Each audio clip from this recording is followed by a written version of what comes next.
Yo, what's up? This is Spencer and Aaron from Underoath. We're at Eastside Inc.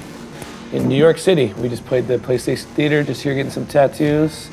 Aaron got some... I got my son, Orrin Hurley, here did this. My son, I told him I wanted a cowboy tattoo. So he drew us this. And I think it's a hell of a piece. Wonderful application here by Orrin, and just chopping it up, and he pointed out the tiny toe at the bottom, which is my personal favorite, favorite part that I didn't notice on the way here. And the 6 guns. The hat's great. Yeah. The guns are great.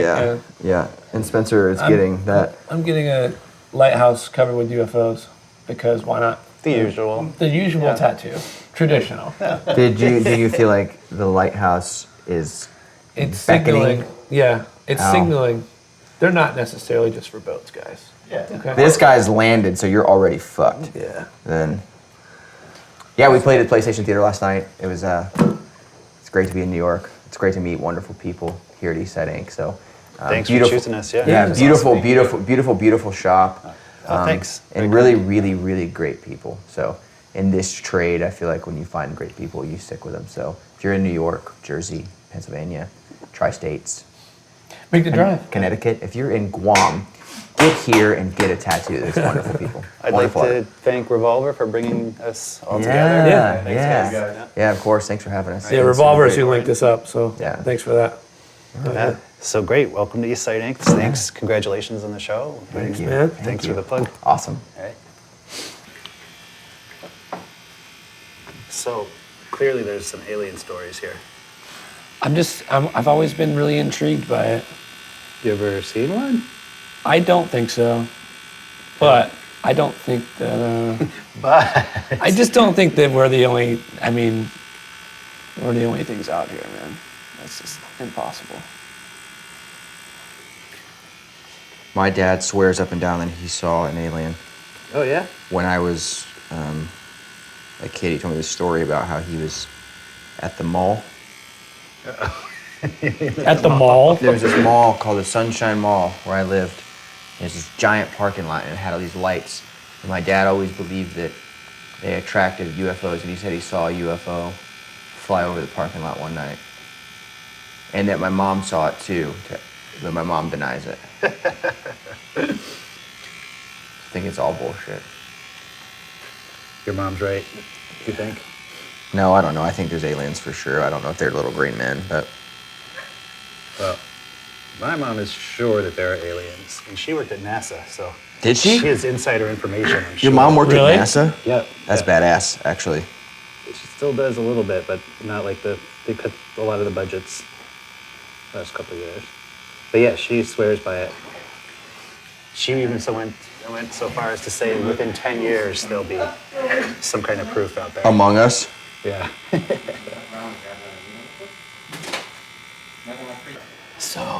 My first tattoo is this Florida thing on my wrist here. And it was in the dressing room of a venue called The Pageant in St. Louis. And a guy named Vic did it. He's actually an amazing tattoo artist from Salt Lake City, where I now live.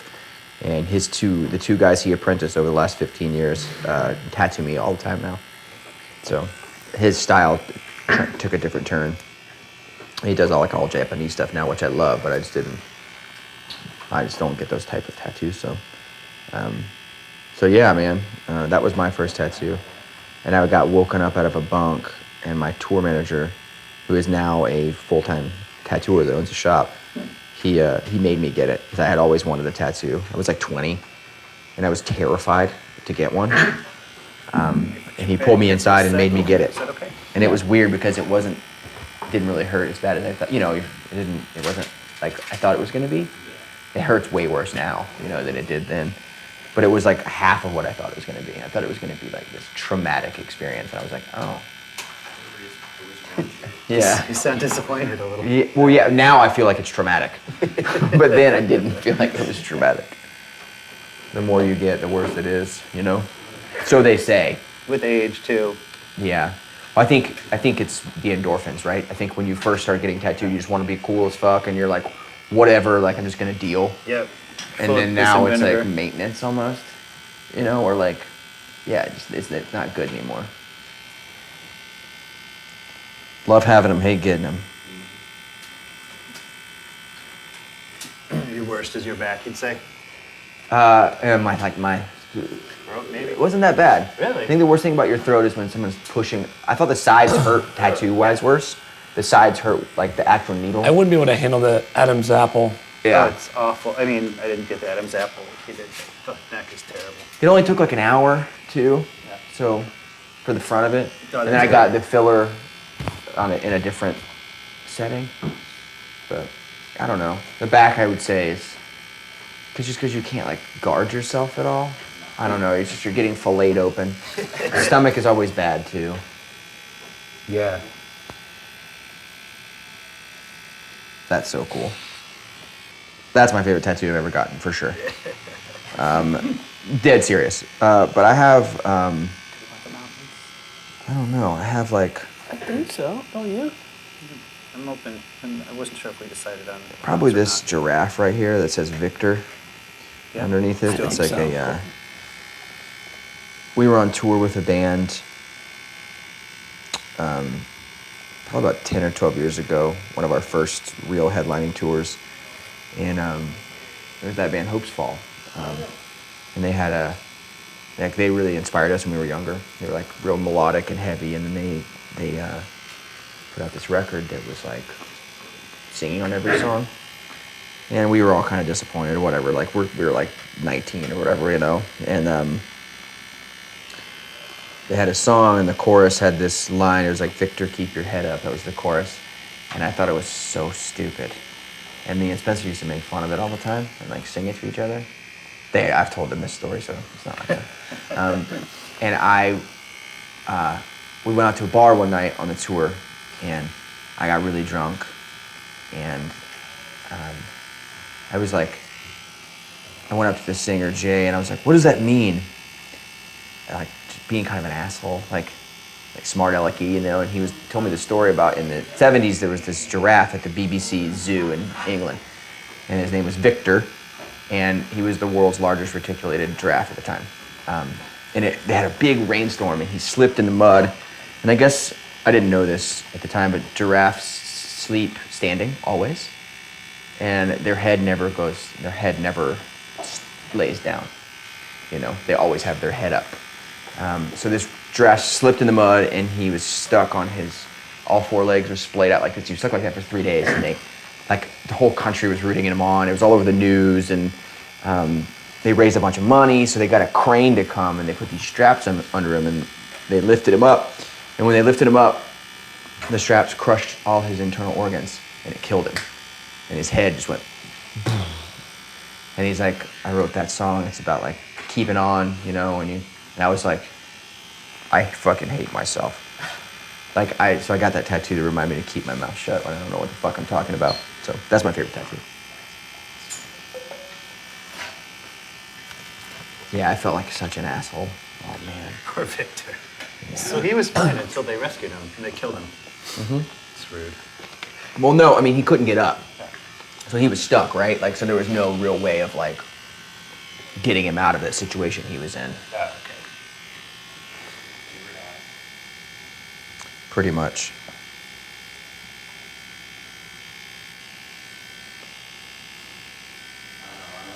Dude, the arm is so pleasant. I've been working on my chest. Oh yeah, what do you got? This is a breeze. It's been a long time since I got my arm tattooed. Oh, this was like, it was amazing.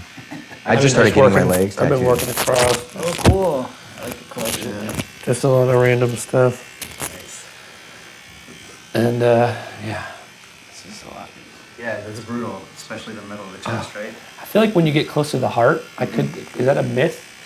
Or is it like the closer you get to your heart, the more it hurts? I'd say this is kind of the rule.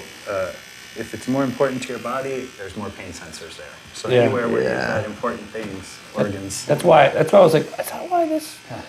Because he was doing stuff on this side, and on the other side it didn't hurt as bad. And I was like, I think that's because it's closer to my heart. Yeah, could be. I like it.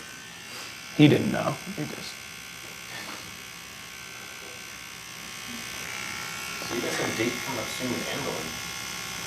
Yeah, so we grew up in the same area as them.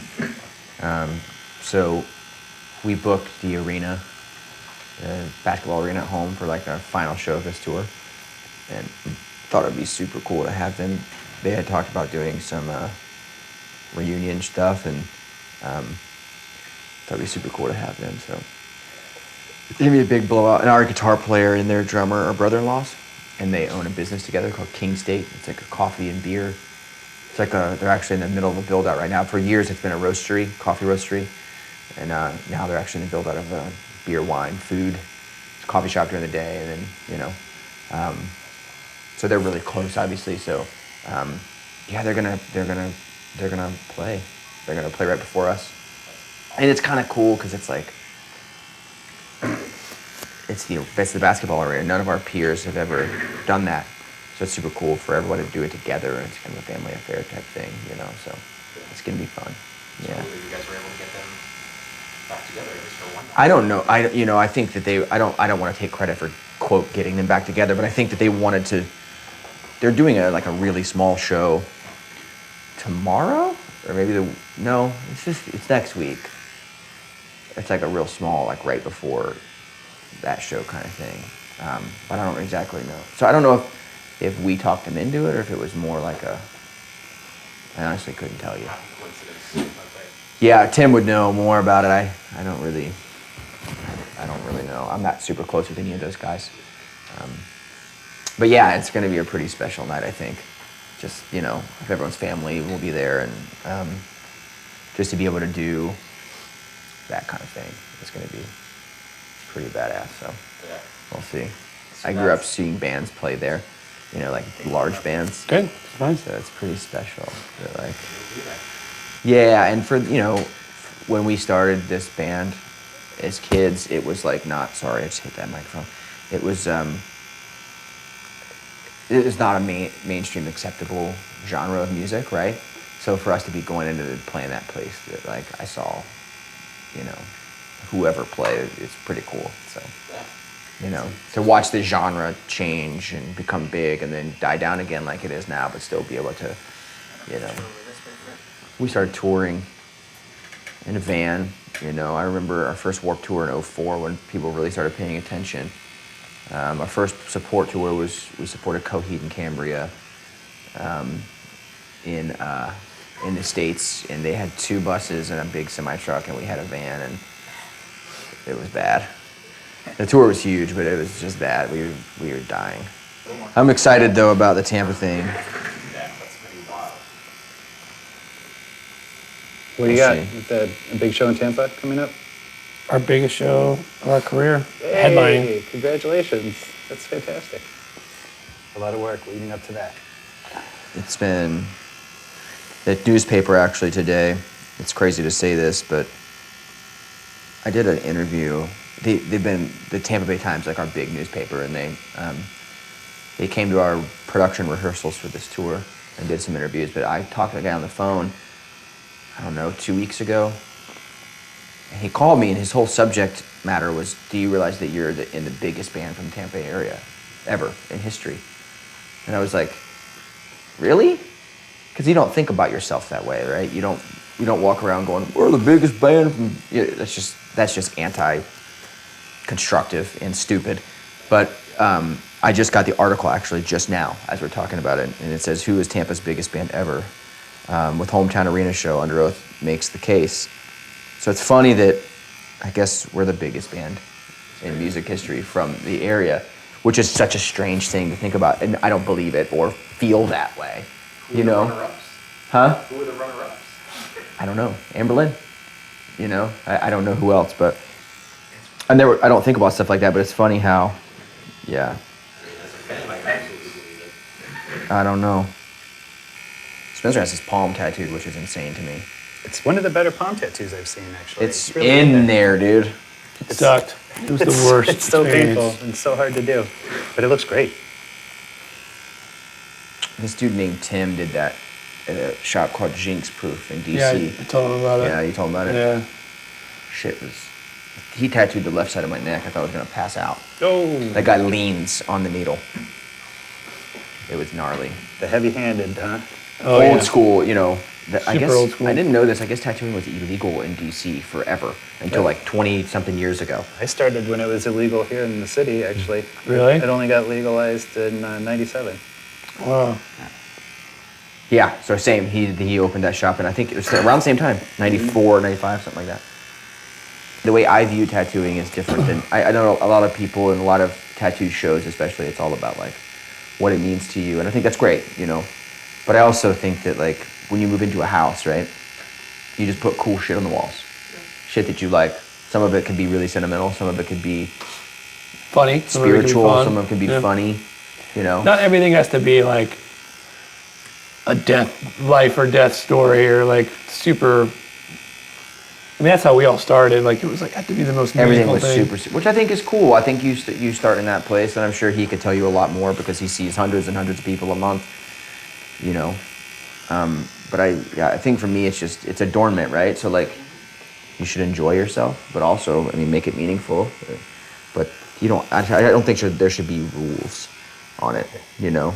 I think only rules I think there should be is like, your tattoo artist shouldn't tattoo your face first, you know. You shouldn't be allowed to get your hands done until Neck, your arms hands, are and done. face, not first. Yeah, I think that should be the rule. But I don't know. I mean, It's definitely good advice. I'm also not a tattoo artist, so I can't put rules on these guys. But you could see how a tattooed face might hinder your future if you weren't, say, in a band. Your ability to pay your rent. There's very few lines of work that would let you have a tattooed face. I think probably some of the only ones are his job and our job. In this very room. Yeah, I think you're looking at all of us that can support ourselves with face tattoos. Yeah, I don't think that should be, you know, I think it's a fun thing, man. It's a cool thing, and it's a cool culture too. You know, like, you meet people and you have conversation, and Yeah. I'm really, really close with a lot of the people that have tattooed me over the years. You know. One thing I think that used to be the case was if you met somebody else with tattoos a long time ago, probably you had a lot in common. But now, everybody gets, like, there's somebody in the subgroup of everybody who gets You're right. tattooed, so you You're can't. totally right. It's really, really interesting. Because it's more widespread now, and he's, you know, it used to be people with music. Yep. It was like everyone knew a tattoo artist and we all like the same things. But he's totally right. Now, tattoos are so acceptable socially, you know? So it's like crazier. Yeah, they're taking over. No. Unless they're on your face. Probably can't work at Bank of America with a face tattoo. Unless you're robbing it. Yeah. Probably not a third grade teacher either with a face tattoo. I have a first grader. It's very popular right now, though. The face tattoos. Face tattoo Oh, is yeah. the key to success right now. So ridiculous. I met someone in the last month that has a face tattoo. It was their first tattoo ever. What was it? A butterfly. Wow, that's brave. I mean, it's small. It's like, you know, you see when you look at tattoos in magazines and online and stuff, how people put quarters next to really small detailed stuff. It's like a quarter size. Very not detailed. Very small. Very strange. But hey, man. To each his own, I guess. Wow, the butterfly on the face. That's brave. Sometimes you gotta butterfly one's face. My kid doesn't want tattoos. No, he talks about it all the time. He's like, I don't want snakes and crap on me. I was like, okay. Snake tattoos are cool, though. Whatever, though. Yeah, get you a snake, dude. I know someone in this room that doesn't like snakes. Spencer hates snakes. Yeah. I'm not a snake fan. No, I just don't like the way they move. Creep me out, man. Well, you have snake tattoos. I mean, you have snake alien tattoos, which creeps me out. Do you guys see that M. Night Shyamalan movie? Yeah. Oh, I think that movie would have been so much more scary if they hadn't have actually shown. You know how at one point in the kitchen you see like the green guy walk across the screen? And you can see that he's wearing underwear. Yes, you're right. That's so weird that you know that. That's ridiculous. But if they hadn't have done that, it would have been, think about it for a second, if they hadn't have done it, it would have been the most fucking terrifying More like thing. Jaws. Jaws was scary because they didn't show the big rubber shark. They couldn't. Yeah, I worked with M. Night Shyamalan on a movie once, actually. You what now? I did a movie called The Last Airbender with M. Night Shyamalan. It's for kids. It's a kids' movie. You probably haven't seen it. But You did the I've heard illustration of for it. it? I did the fake tattoos. The main character is like this 12-year-old kid who's covered in tattoos, which is interesting, including face tattoos. And you drew all the tattoos? Yep. That's so cool, man. Yeah. It was based on a cartoon, and the cartoon was also for kids, but it was an epic cartoon. I had to watch it all for the job, and I mean, we, as an adults with my wife, we sat around like every day watching Avatar: The Last Airbender, and we're like totally caught up in it. It's a great. So what did you do? So did you go to the set and like paint this on this kid?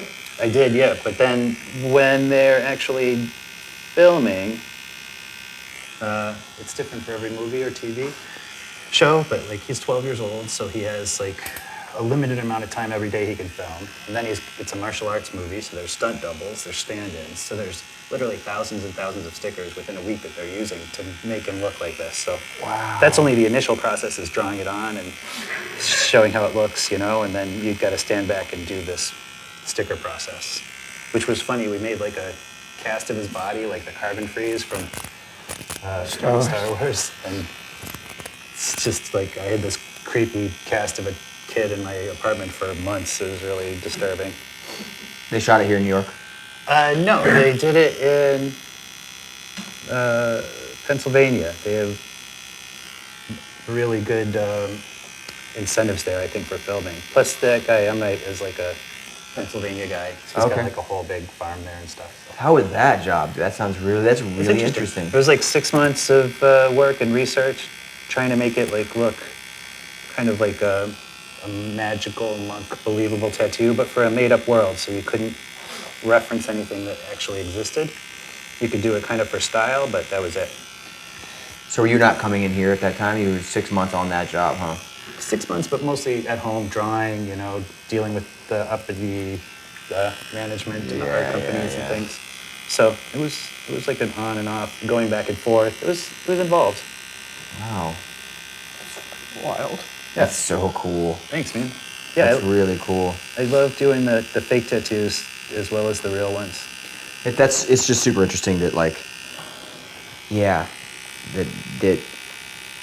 that's true art, you know, that you're getting to like, I think a lot of people have that misconception about tattooing, that it's not art, you know, that it's like whatever, and you really see it when you talk about something like that, where people came to you and were like, we want your art for this feature film. That's really cool. Thanks, man.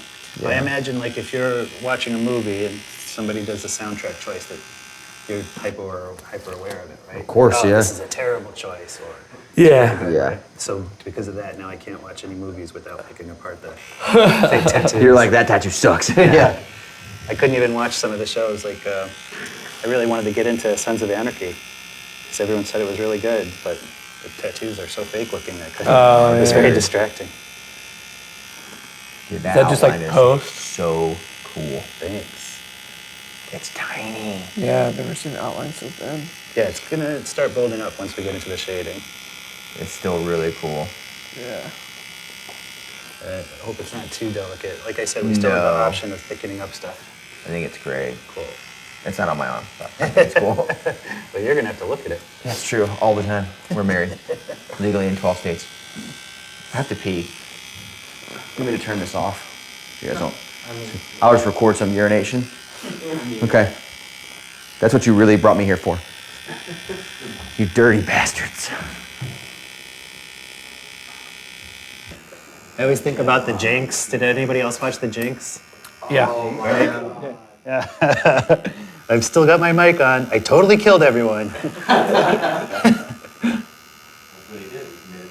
Yeah. And that wasn't even like the first time during the show that he got caught and reminded that he had his mic on. What made you guys decide on a cover of Nirvana? Oh, cool. Because it's my favorite band of all time. Yeah. What song did you do? I do Heart-Shaped Box. Oh, fantastic. Man. Yeah, just because We can. wait to check that out. You know, it's like, I don't know, we never got to do fun stuff. Like, it was always so serious, like metal and being tough. And like, say, fuck that, man. I was like, I want to have fun. So we made a set list that was like wide, eclectic, you know, like across the career of our band, and heavier on the new songs, you know, because we have a new record. And then we encore with acoustic heart-shaped box. That's awesome. Just man. because I can't wait. I pretty much just asked the crowd, I'm like, can I do something that would be fun for me? Most of these songs have been playing for over a decade. You know, this is fun. This is like what I grew up doing. It allows us to remember kind of when we started, and, you know, like, we all started playing other people's songs, you know? I just read a book called Heart-Shaped Box by Stephen King's son. Oh, wow. Yeah, I was worried that it was going to be bad, but I liked it. Since you said you like horror stuff. Yeah. My girlfriend's reading the new Stephen King book right now. The new one? What is it? Yeah, the newest one. I don't have to ask her. I did not get any sleep last night. Or the night before. In a good way? In a bad way. Oh, work. Yeah. When you play in New York City and you're on like a larger production tour, you have to get off your bus, get out of your bus. You can't park in the city. Yeah, they dump you out. They dump you out at 9 in the morning. Get up, get out. And then you have nowhere to go. No parking here. When it's fucking cold all day, you're just like, and you're in the shittiest part of New York, in my opinion. You're in Times Square, just like. Oh, awful. I know people love Times Square. I'm not saying it isn't beautiful, but I hate it. No, So I would only go there if I absolutely have to. It's the worst. it's awful. It's like not New York. Like New York is down here. You know what I mean? Like when people think about New York like food and like, it's like fucking TGI Fridays and shit up there. It's like, sucks. Like this is not New York. This sucks. Oh, the crowds, the loudness, the people. Can you imagine going there for New Yeah, Year's it's Eve? pretty crazy. Dude, on the list of things that... Oh, the New Year's New Eve Year's Eve, thing? can you imagine doing couldn't that? pay me to do that. No, I can't understand anyone who goes out Where are on you those from days. originally? Oh, New Mexico, deep woods. I love New Mexico. The exact opposite of New York. How long? You've been here for 20 years, though, you said? Yeah, but I still try to go back. It kind of balances things out, Yeah. you know? You go out. Do you live in the city? You live in Jersey or something? I live in Brooklyn, but right across the bridge. It's great there. It's like a real nice neighborhood. Yeah, Williamsburg. Dumbo, actually. Okay, yeah. It's similar to Williamsburg in price. All right, man, before I put any Vaseline on it, check it out. Let's see what you think.